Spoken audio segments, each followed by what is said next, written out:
आप देख रहे हैं आज तक, मैं हूं आपके साथ नवजोत रंधावा। भारी हंगामे के बीच राज्यसभा में कृषि से जुड़े दोनों बिल पास हो गए हैं। भारी हंगामा हुआ। कोरोना प्रोटोकॉल की धज्जियां उड़ाते हुए विपक्ष ने वेल में जाकर हंगामा किया, नारेबाजी की। कृषि बिल पर विपक्ष का गुस्सा सातवें आसमान पर था। कुछ सदस्यों ने सभापति की सीट के सामने ही लगे माइक को तोड़ दिया। टीएमसी सांसद डेरेक ओब्रायन ने रूल बुक फाड़ दी। राज्यसभा की कार्रवाई कुछ क्षण के लिए स्थगित करनी पड़ी, लेकिन बाद में जब वापस कार्रवाई शुरू हुई तो कृषि बिल पास हो गया। बड़ी खबर, लोकसभा में पास होने के बाद आज राज्यसभा में बिल को पास होना था। विपक्ष ने हंगामा किया, बावजूद इसके राज्यसभा में हंगामे के बीच कृषि बिल पास हो गया। हिमांशु इस वक्त हमारे साथ जुड़ चुके हैं। हिमांशु, हंगामा काफी ज्यादा हुआ, कोरोना प्रोटोकॉल का कहीं ख्याल नहीं रखा गया। देखिए, बिल्कुल संसद के अंदर जब हंगामा चल रहा था तो सोशल डिस्टेंसिंग का पालन नहीं किया गया। चेयर की तरफ से हमेशा ये कहा गया कि सोशल डिस्टेंसिंग का पालन किया जाए, लेकिन ऐसा नहीं हुआ नवजोत। और हंगामे के चलते जो है डेरेक ओब्रायन ने जो है रूल बुक दिखाई कि सदन की जो समय सीमा बढ़ाई गई है वो किस नियम के तहत बढ़ाई गई है, उनको रोकने की कोशिश की गई, तो उन्होंने रूल बुक को फाड़ दिया। और उसके बाद हंगामा बढ़ता रहा। कांग्रेस के तमाम सांसद जो है वेल में आ गए, टीएमसी के सांसद वेल में आ गए और चेयर के आगे जो माइक थे उनको तोड़ दिया गया। और उसके बाद जो है चेयर की तरफ से अपील की गई कि सभी सांसदों को जो है वो अपनी चेयर पे जाके बैठना चाहिए, हंगामा नहीं करना चाहिए, सोशल डिस्टेंसिंग का पालन करना चाहिए, लेकिन ऐसा नहीं हुआ।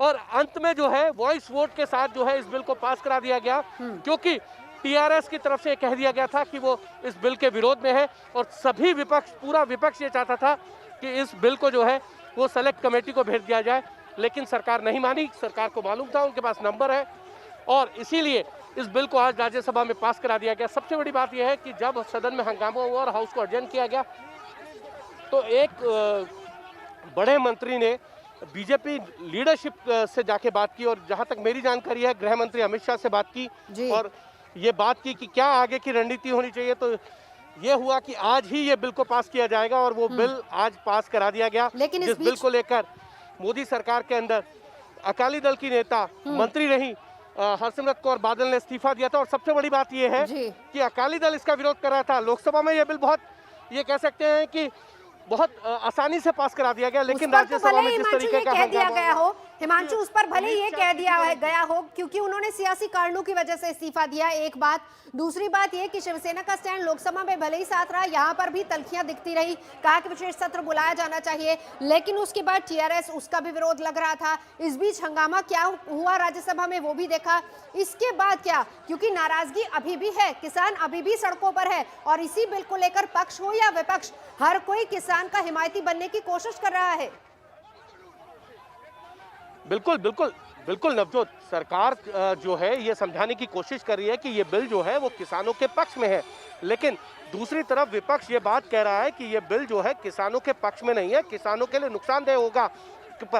पंजाब की तरफ से ये कहा जा रहा है कि हमने 40 सालों में मंडी जो है कॉन्सेप्ट उसको डेवलप किया, उसके लिए इंफ्रास्ट्रक्चर को डेवलप किया, अगर ये बिल आया तो प्राइवेट प्लेयर जो आके वो इस बिल को खत्म कर देंगे। तो इस तरीके की दोनों तरफ से पक्षों की बात है, लेकिन ये कह सकते हैं कि सरकार अपने ही साथी दल को मनाने में नाकाम रही और समझा नहीं पाई, और उनके एक मंत्री ने इस्तीफा दे दिया। और उसके बाद ये कह सकते हैं कि विपक्ष भी अग्रेसिव हो गया। लोकसभा में विपक्ष बिखरा बिखरा था, शिवसेना ने इस बिल का समर्थन किया था। राज्यसभा में इसी बिल को शिवसेना ये कह रही थी कि सेलेक्ट कमेटी में भेज दीजिए। अकाली दल भी यही कह रहा था, टीआरएस भी यही चाहता था, बीजेडी भी यही कह रहा है कि सेलेक्ट कमेटी में भेज दीजिए। तो राज्यसभा में विपक्ष जो है एकजुट दिखा, लेकिन लोकसभा के अंदर विपक्ष एकजुट नहीं दिखा था, और इसका फायदा सरकार को हुआ। हिमांशु रहिए हमारे साथ, जरा सुन लेते हैं कि पक्ष और विपक्ष दोनों लोग क्या कह रहे हैं, क्या क्या तर्क हैं दोनों के इसको लेकर। ये जो दोनों बिल लोकसभा से पारित होकर आज राज्यसभा में विचार के लिए आए हैं, ये दोनों बिल ऐतिहासिक हैं और किसानों के जीवन में क्रांतिकारी बदलाव लाने वाले हैं। इस बिल के माध्यम से किसान को अपनी फसल किसी भी स्थान से किसी भी स्थान पर मनचाही कीमत पर बेचने की स्वतंत्रता होगी। इन विधेयकों से किसान को महंगी फसलें पैदावार करने का अवसर मिलेगा। और ये विधेयक इस बात का भी प्रावधान करते हैं कि बुआई के समय ही जो करार होगा उसमें कीमत का आश्वासन किसान को मिल जाएगा। तो ये जो बिल अब आया है, जो तोमर साहब लेकर आए हैं और जो आप पास करवाना चाहते हैं, ये सारा किसान जगत जितना है और विशेष तौर जो किसान पंजाब और हरियाणा के हैं वो ये समझते हैं कि ये किसानों की आत्मा पर एक बहुत बड़ा एक अटैक है। सर, जिस्म पर तो घाव हो जाए उनका वो तो भर जाते हैं, मगर अगर आत्मा पर घाव हो उनको भरने में बहुत वक्त लगता है। तो मैं ये कहना चाहता हूं कि ये जितने बिल आज लेकर आए हैं ये कंप्लीटली इल कंसीव्ड है।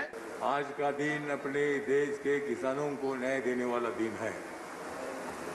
आज का ये दिन है, 2 बिल पास होने के बाद किसानों का उत्पादन दुप्पट नहीं तिप्पट भी हो सकता है और कृषि उत्पन्न बाजार समिति में उनका जो सामान है वो बेचने का उनको अधिकार ही है। लेकिन बाहर अगर उनको ज्यादा पैसा मिलता है तो बाहर की मंडी में भी उनको बेचने का अधिकार देने का ही बिल है। इस सरकार के लिए चंद लाइनों से अपनी बात शुरू करूंगा कि झील पर पानी बरसता है हमारे देश में, खेत पानी को तरसता है हमारे देश में। राजनेता हाकिमों और पागलों को छोड़कर तुम बताओ कौन हंसता है हमारे देश में। आज आपने इस कानून के जरिए किसानों के साथ विश्वासघात और धोखा करने का काम किया है। आप एक योजना लेकर आए हैं जिससे आगे चलकर सारी कृषि क्षेत्र को आप पूंजीपतियों के हाथ में देना चाहते हैं। मैं इसलिए आम आदमी पार्टी की ओर से इस बिल का विरोध करता हूं मान्यवर, और ये किसानों के लिए एक काला कानून है। आज पूरे ये किसान जो है, ये सभी को मालूम है कि इस देश की रीढ़ की हड्डी जो है वो किसान ही है और हम सब उसके ऊपर अपना निर्धारित रहते हैं। आज एजिटेशन, अगर आप ये बिल लाए हैं, ऐतिहासिक बिल आप कहते हैं लेके आए, आप ये बिल लाए हैं, इसमें एजिटेशन अगर किसानों के बीच में हो रहा है तो क्यों हो रहा है? सिर्फ एक बात को लेकर हो रहा है कि ऐसा तो नहीं कि उनका मिनिमम सपोर्ट प्राइस जो उनको मिलता है वो मिलना बंद हो जाएगा। इस प्रोविजन को जो आपने सेक्शन 10(1) में ट्रेडर्स के लिए दिया है उसको सेक्शन 8 में फार्मर्स के लिए भी इंक्लूड करें और या इसका क्लैरिफिकेशन रूल्स में ला करके ये इसको क्लियर किया जाए। आगे बढ़ते हैं। सुशांत की मौत से पर्दा उठने ही वाला है।